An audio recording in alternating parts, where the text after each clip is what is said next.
جس ملک میں ناانصافی ہو، جس ملک میں ظلم، جور اور جبر روا رکھا جاتا ہو، وہ ملک کبھی بھی آگے نہیں بڑھ سکتا. وہاں کبھی بھی سکون اور کبھی بھی طمانینت نہیں آ سکتی. وہ ملک کبھی بھی اپنے پاؤں پہ کھڑا نہیں ہو سکتا جہاں انصاف کا دور دورہ نہ ہو. آج کل کہا جاتا ہے سستا انصاف. اسلام سستے انصاف کی بات بھی نہیں کرتا، اسلام مفت انصاف کی بات کرتا ہے. ہر شخص کی دہلیز تک انصاف پہنچے.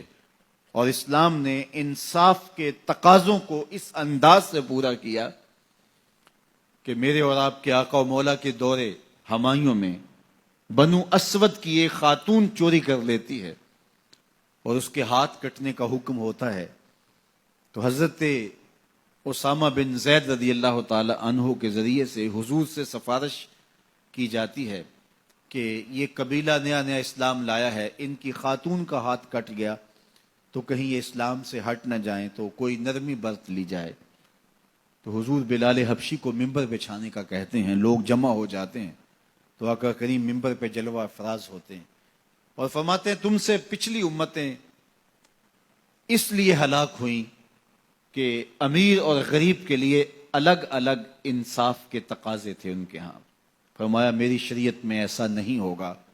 اور پھر ایک تاریخی جملہ میرے حضور نے ارشاد فرمایا کہ اگر میری بیٹی بھی چوری کرتی میں محمد اس کا بھی ہاتھ کاٹتا. جب کسی بھی ملک کے اندر، کسی بھی ریاست کے اندر دو طرح کی عدالتیں ہوں، غریبوں کے لیے الگ نظم ہو، امراء کے لیے الگ قانون ہو، تو پھر کبھی بھی اللہ کی رحمتیں ان قوموں پہ نازل نہیں ہوتی.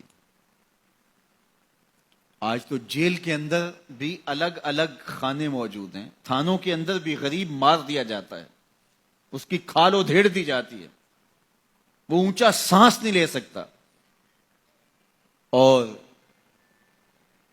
با اثر لوگ تھانوں میں بھی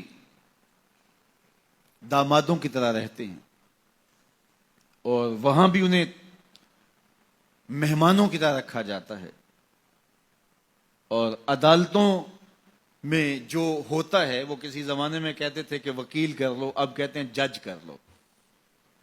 انصاف کا جس طرح دن دہاڑے خون ہوتا ہے اور عدالتوں اور کچہریوں کے اندر جو عدل و انصاف کا قتل عام ہوتا ہے وہ کس سے مخفی ہے؟ اپنی آنکھوں پہ پٹی باندھ کر کے اور خاموشی اختیار کرنے سے کوئی فرق نہیں پڑتا. آج ہمارا عدالتی نظم انصاف نہیں دے رہا. اگر ہم چاہتے ہیں کہ یہ ملک آگے بڑھے اور مستحکم ہو تو نظام عدل کو درست کرنا پڑے گا. عدالت کے اندر خلیفہ وقت بھی کھڑا ہوتا تھا اور ایک ذمی بھی کھڑا ہوتا تھا اور اس ذمی کو پتہ ہوتا تھا کہ میرے ساتھ ناانصافی نہیں ہوگی، تو معاشرہ پرسکون ہوتا تھا.